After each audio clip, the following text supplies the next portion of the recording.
Beban berat BUMN karya semakin menumpuk. Waskita Karya dan Wijaya Karya mencatatkan kinerja rugi pada semester pertama.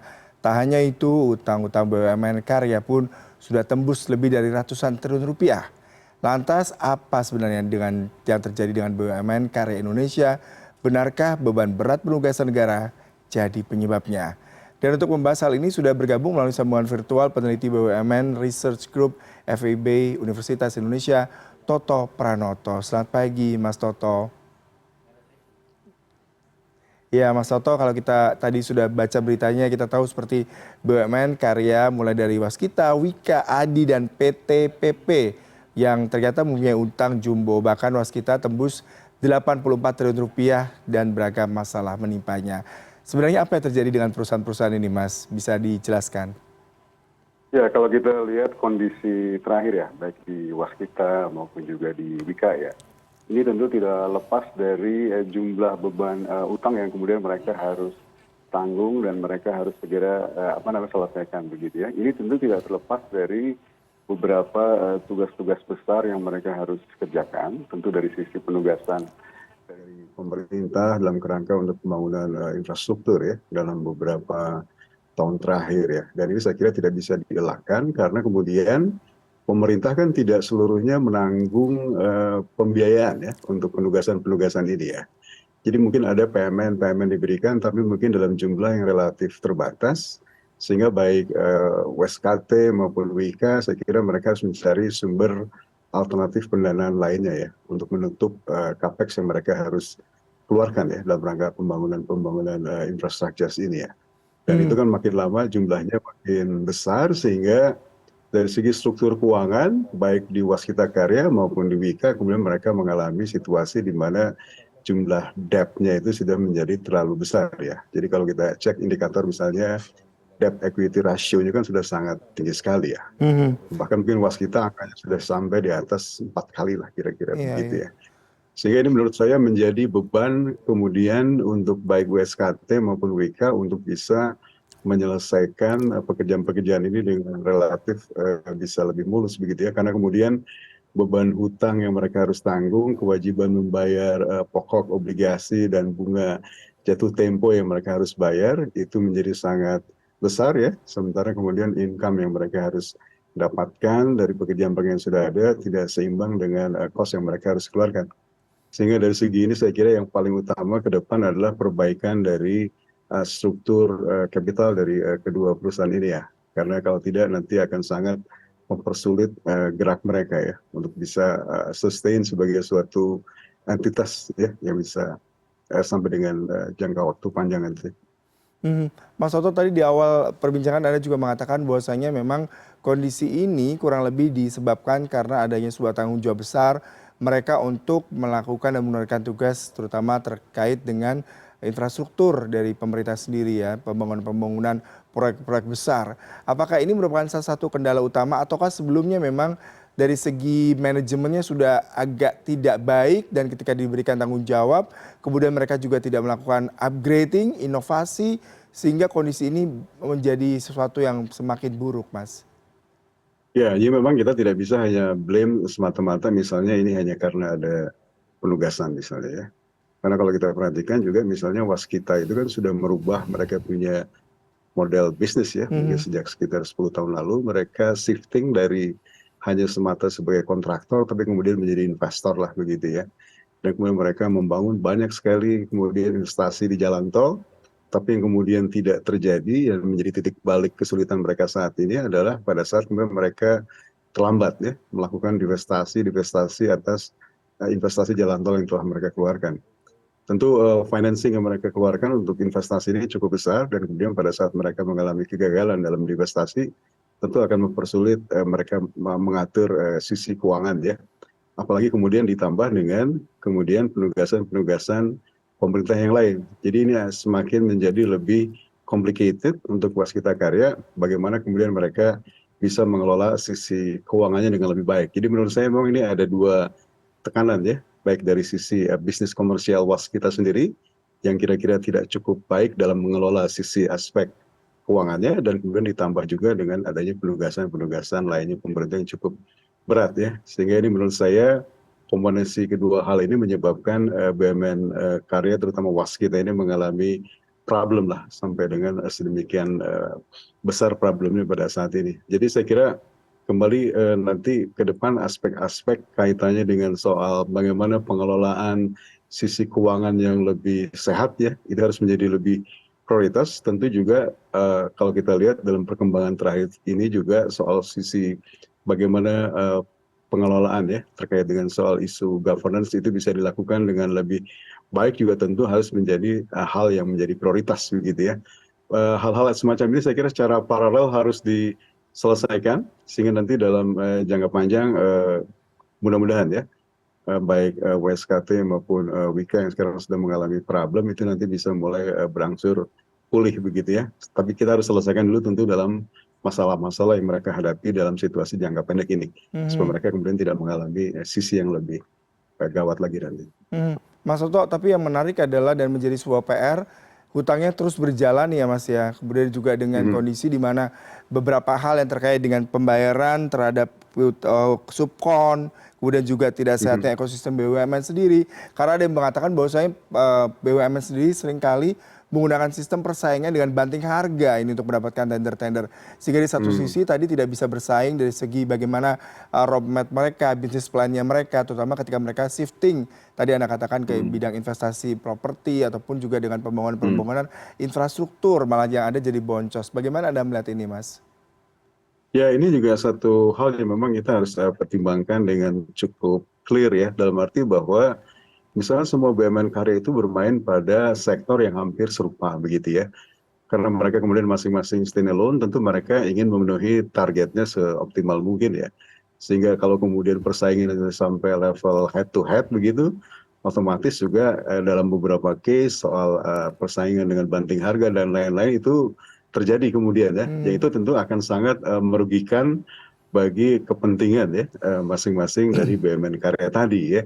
Sehingga saya kira ke depan juga mungkin ide atau gagasan ya kaitan dengan misalnya apakah BUMN karya yang bermain di playing field yang sama itu akan kita jadikan menjadi satu entitas saja juga mungkin perlu menjadi semacam perhatian ya. Karena kalau kemudian misalnya ya mereka bisa menjadi satu seperti juga yang pernah dilakukan misalnya dalam case pengelolaan pelabuhan, ada 4 perusahaan pelabuhan dijadikan satu, merge menjadi satu saja.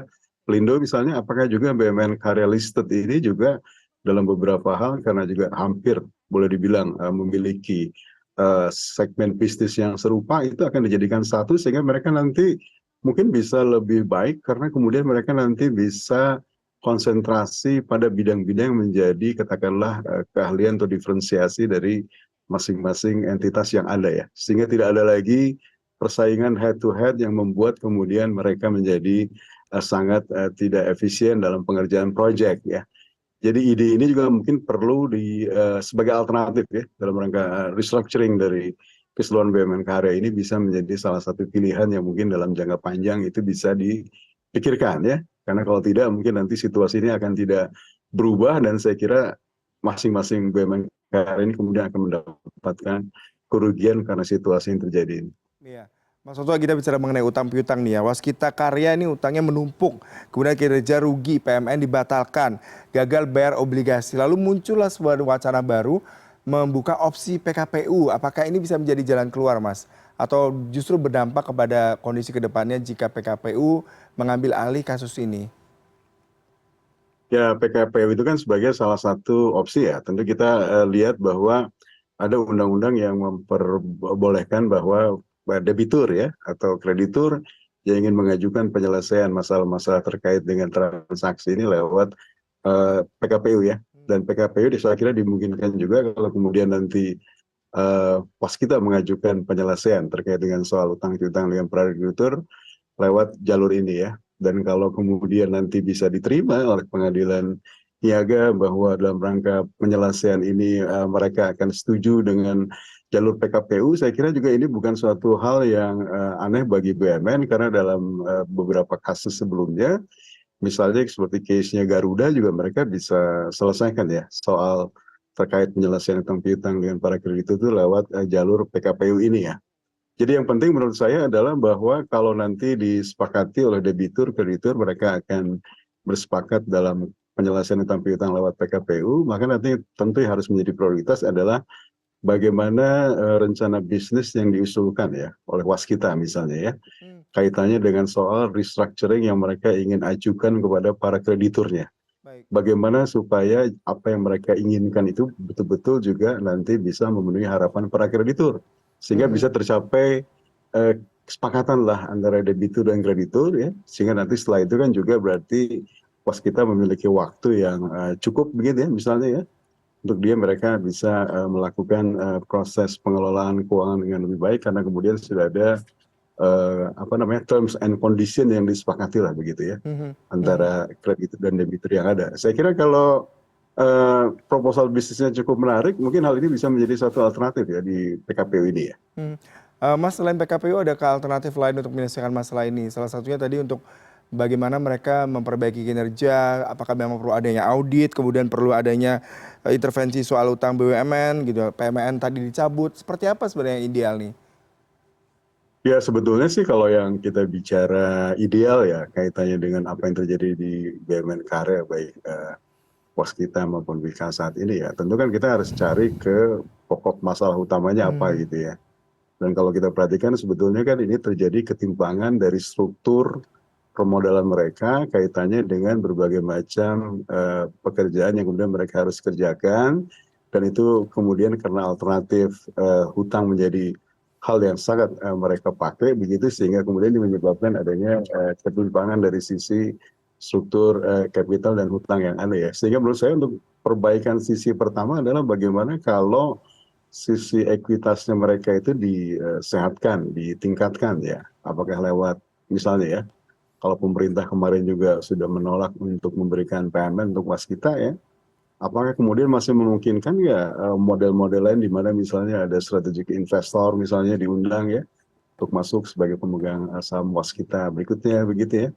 Atau misalnya juga karena waskita juga memiliki proyek-proyek yang sudah relatif selesai ya, misalnya mengundang global investor lewat misalnya apa namanya lembaga pembiayaan investasi yang sudah ada Hmm. misalnya, siapa tahu mereka juga bisa mendapatkan alternatif pembiayaan baru begitu ya kalau aset-aset mereka kemudian diminati oleh global investor. Jadi opsi-opsi semacam ini mungkin saja nanti di apa namanya dikemukakan sebagai bagian ya dari upaya bagaimana mereka bisa lebih menyehatkan sisi struktur kapital mereka yang lebih sehat ke depannya. Karena kalau hal ini yang paling fundamental tidak diperbaiki, menurut saya ini akan menjadi terus problem kesulitan yang akan mendera ya BUMN-BUMN karya ini terutama waskita sampai ke depan nanti.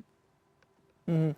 Mas Toto, kita bicara mengenai opsi lain yaitu terkait dengan merger BUMN karya yang akan mungkin boleh jadi menjadi pilihan bagi pemerintah ya. Apakah ini menjadi penyelesaian masalah yang tepat? Kalau kita bicara merger berarti akan ada beban perusahaan yang mana yang rugi tadi harus ditanggung ke perusahaan lain. Tapi kondisi ini bisa menjadi pilihan. Mengingat memang tadi di awal perbincangan Anda juga mengatakan daripada persaingan semakin ketat, jadi antara mereka sendiri untuk sub bisnis yang sama sehingga tidak menutup Hmm. kemungkinan akan ada merger. Bagaimana Anda melihat ini, Mas?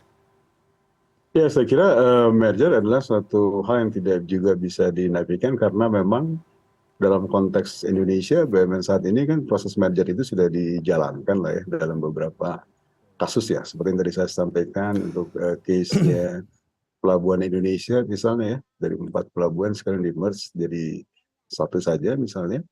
Nah, jadi kalau misalnya ada apa ide untuk kemudian juga melakukan merge misalnya 4 BUMN karya yang sudah listed ini menjadi satu ya company, menjadi satu perusahaan saja, saya kira juga ini ide yang menarik dalam dalam konteks bahwa kemudian keuntungan yang bisa didapat nantinya tentu kan tadi yang saya bilang pertama misalnya masing-masing perusahaan kemudian bisa mereka lebih fokus ya kepada bidang yang menjadi keahliannya. Kedua juga kemudian menghindarkan terjadinya apa namanya persaingan yang tidak sehat ya karena kemudian mereka memperebutkan kira-kira segmen bisnis yang serupa ya sehingga pengaturannya itu bisa lebih baik begitu ya, mereka bisa saling mengisi sehingga kemudian BUMN karya yang sudah merge menjadi satu itu kemudian bisa menjadi salah satu pemain yang kira-kira lebih kompetitif lah ya ke depannya ya. Dan saya kira juga menjadikan mereka menjadi satu entitas itu juga punya kelebihan lain dari sisi bagaimana kemudian nanti market size mereka menjadi betul-betul menjadi lebih besar, kemudian bargaining position mereka juga di depan kreditur juga mungkin bisa menjadi lebih baik lah begitu ya, sehingga mungkin advantage-nya ke depan akan jauh lebih banyak begitu ya, dibandingkan mereka sekarang masing-masing stand alone ya. Memang kemudian problemnya sekarang adalah kalau merge dilakukan, tapi kemudian ada beberapa perusahaan-perusahaan yang memang sedang dalam kondisi sakit, saya kira bagian-bagian ini harus kita isolasikan dulu untuk segera bisa dicarikan penyelesaiannya begitu ya. Sehingga nanti kemudian pada saat mereka bergabung merge dalam perusahaan BUMN karya yang akan di merge kemudian hari itu sudah dalam kondisi yang memang menuju tahap penyehatan ya, sehingga mudah-mudahan nanti hasil penggabungan perusahaan-perusahaan karya ini ke depan akan menjadi perusahaan BUMN karya yang lebih kompetitif buat Indonesia ke depan.